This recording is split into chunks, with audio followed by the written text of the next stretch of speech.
So if you look at on the spool, the way the lesson is kind of broken down into a prac app, and then going into the IFCs, everybody familiar with that?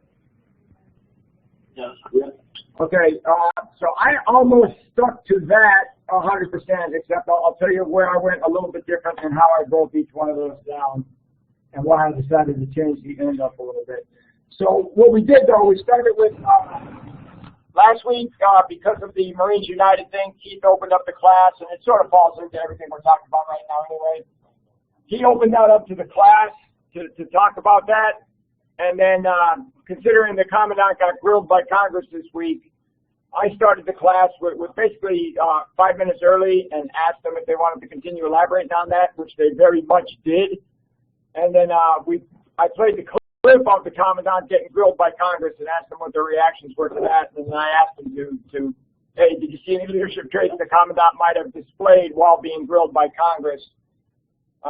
Bearing and tact probably being chief among them. And that was a really good conversation, and it just got my wheels spinning because when I asked if they had seen it, 3 or 4 of them mentioned, oh, I heard about that, but they hadn't actually seen it, and I was trying to engage them with, look, if you heard about that, why didn't you have the initiative to look it up and see a big-time issue going on in the Marine Corps? Why haven't you brought that up to your Marines yet as a leader? So it got my wheels spinning of maybe opening up each week with a pretty serious current event and making sure that they're both up on it and discussing it within their units and tying it into the lesson if possible.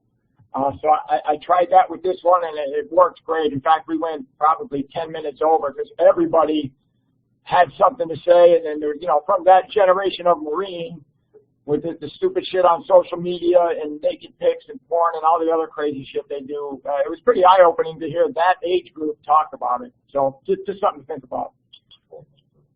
12 minutes over, Mike Stroud said. And that was with starting 5 minutes early. So then we rolled into the prac app. I went right into it. And what I did was I broke them down into the Gates of Fire group and to the Bushido reading group. And I told each one, collaborate on, I put them on different sides of the room and said, this group will introduce 6 traits or principles you got from your reading. The other one will do the same on theirs, and then we're going to trade these ideas back and forth to see where we have commonalities and differences between the 2 warrior cultures.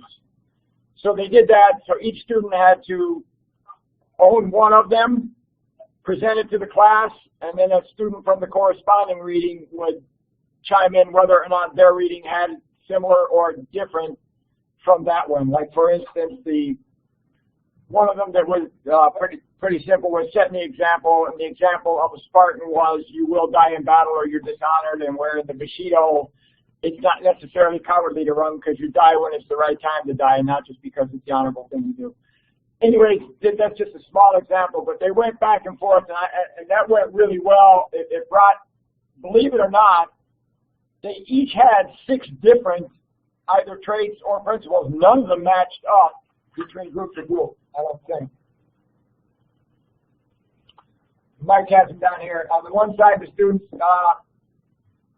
had discipline, keeping people informed, unselfishness, setting the example, loyalty, and knowing your capabilities and the capabilities of the Marine. The other ones had loyalty, justice, develop responsibility, subordinates, courage, knowledge, and honor.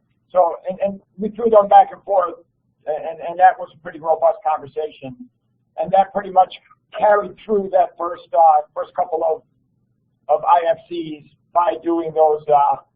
And then, if I can real quick, Pat, something that Pat did that isn't captured or really spelled out in the school is not only did they provide those foundational elements, discipline, keep your Marines informed, and selfishness, Pat made them read the example from the required reading that they did.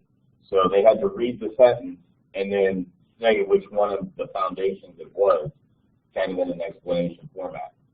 So that will be picked up in the school as we press forward. And I gave each group 15 minutes to get together, get their 6 ideas down for each. And I did, obviously I had 12 students, so I did 6 and 6. And then, had to brief it. So between the opening part, getting them on their whiteboards, going through the brief, each student doing their thing, and getting through that IFC and bringing the groups back together, covering commonalities and differences and relationships to our own foundations of leadership. That covered the first hour. And that was through the PragNap. When we got back together, I went through the next 4 IFCs in a row, which were the importance of foundation to the profession of arms. I tied that into morale, discipline, proficiency, and esprit de corps. How do we instill a warrior spirit? I asked him to elaborate on that. How do we do it as an institution?